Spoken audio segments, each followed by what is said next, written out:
Okay, hi, I'm Rob. Welcome to my channel discussing football tactics and specifically at the moment the Euro 2020 final. If you look at my channel, click on the first video. I went in depth into what I think or how I think England should play against Italy. And today I'm going to talk about what I expect Gareth Southgate might do and talk about what a lot of other pundits and fans are expecting and how I think it might be a little bit different from that. So as I say, yeah, if you look on want a bit more of an in-depth into the team I think we should pick, click on the first video. But for this one, it's about what I think Gareth Southgate might do, and it's not going to be the ordinary, the norm, the expected move that a lot of pundits and fans seem to be saying after the Denmark game, which is to stick to a winning team.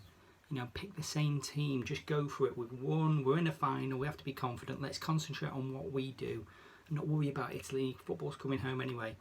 I don't buy into that. I don't think Gareth Southgate will buy into that. It's not consistent with how he's been throughout the tournament.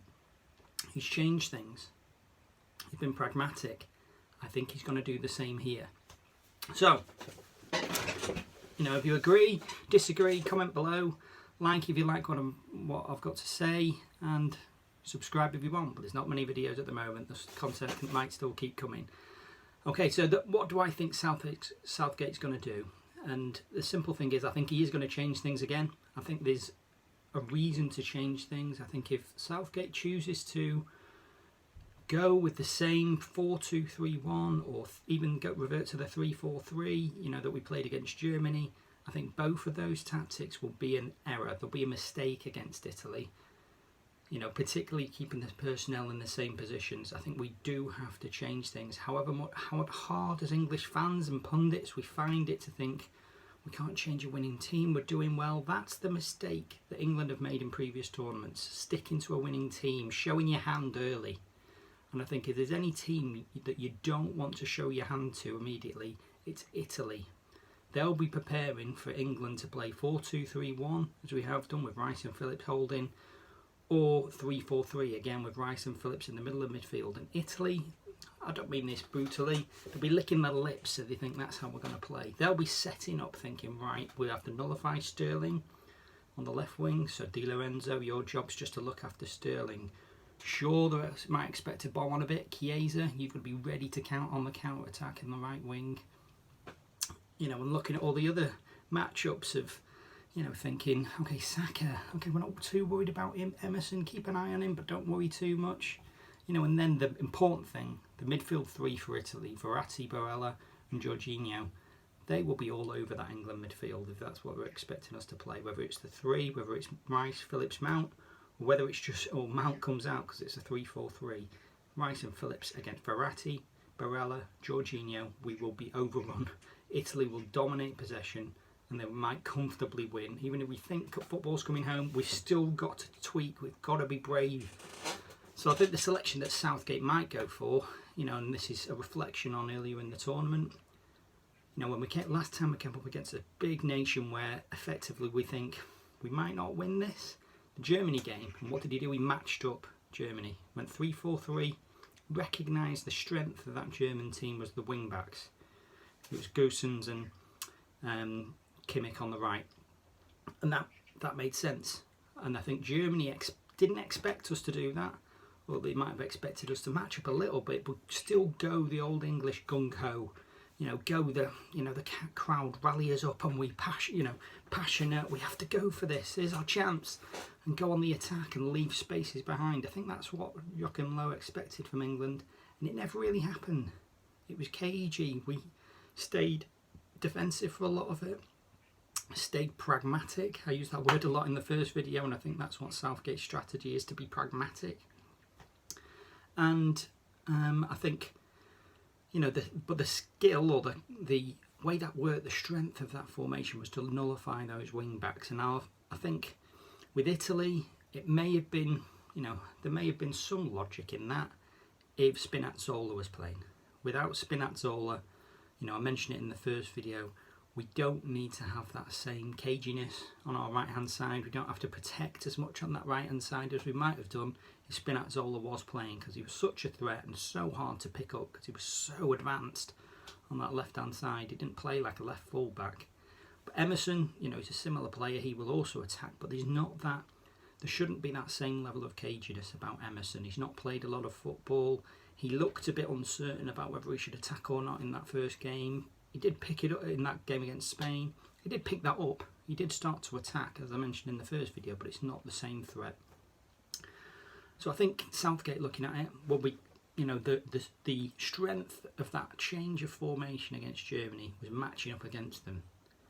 And so, you know, in a way, it may be more expected, but I think it would still come as a surprise to Mancini if England play a formation we haven't technically played so far this tournament, and it's match-up at Italy 4-3-3.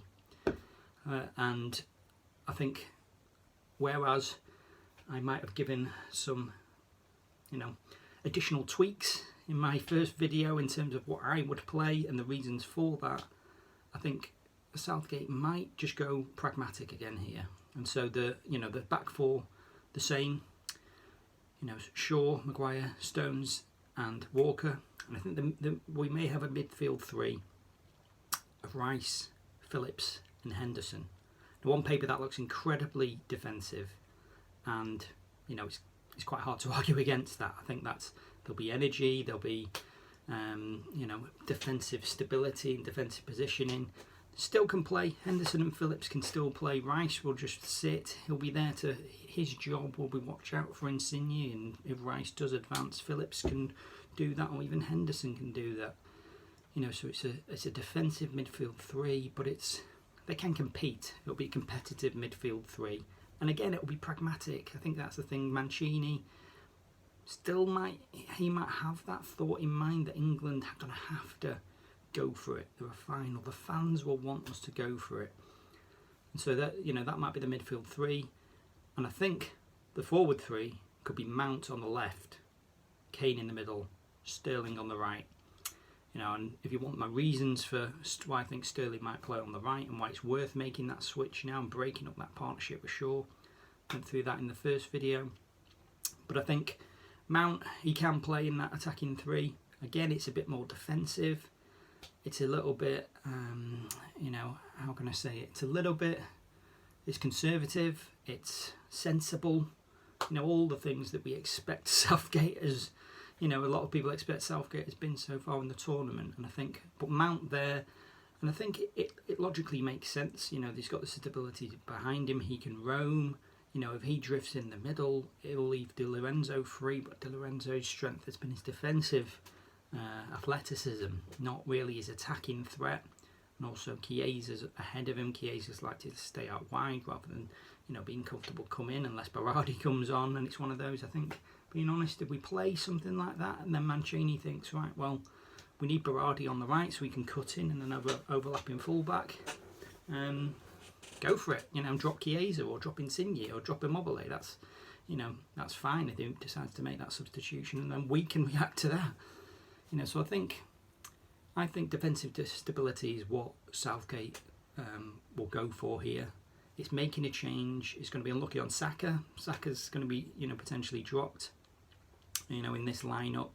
But I think Saka won't book a draft. He's not going to be one of those who are expected to be starting in a Euro final. You know, it's one of those, I think he'd still have the potential to come on, you know, but then, having said that, the options off the bench, if that is the starting lineup that England start with, the options off the bench are ridiculous, because effectively any attacking substitution we make arguably elevates the team rather than, you know, has a drop in level. Whereas Italy, they swap like for like, you know, and arguably they're likely to play their best team from the start, and any change is just fresh legs, but arguably isn't an increase in the level of quality. As England, arguably, as an attacking force, if we need it, can bring on better attacking players off the bench. That's what I'm expecting.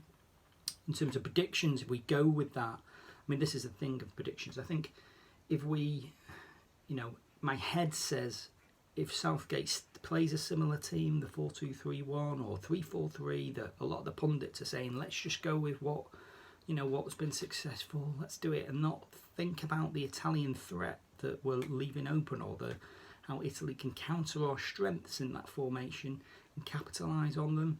You know, I talked about in the first video, so if you do want to, you know, go deep into that tactical side of things, click on the first video that on my channel. But predictions wise, yeah, I think if England do go in the expected formation, I think we will find it difficult in that game. It's probably still going to be cagey, you know, but I think it is more likely that we could get punished. It's in that 4-2-3-1 or 3-4-3 with Rice Phillips midfield, you know, together in midfield on their own. That's going to be difficult, I think, for those two against Verratti, Barella, Jorginho, you know, Insigne coming in, Chiesa can come in, a Mobley drop. That's likely to get overrun, and I think unfortunately it could be a 2-0 victory, something like that for Italy, or even if it's cagey, extra time, you know, they're likely, if that we play that way, they're likely to have more of the ball. We're likely to get more tired. If we play 4-3-3, where there is more stability, where we aren't as likely to get overrun in the midfield, then we have a better chance. It's one of those, I think we can take it to extra time, we can take it to penalties. But I think if we're predicting, if we want a victory in normal time, or even in extra time, you know, we want to be more confident. We want to capitalise on Italy's current weakness and, you know, really hone in on our strengths. Then check out the first video for the formation that I think we should play, because I think that's the formation to go. We want to win this game and win it sensibly and pragmatically. Okay, well, thanks for watching. If you like the video, if you've got any thoughts on it, comment below, and yeah, see you soon.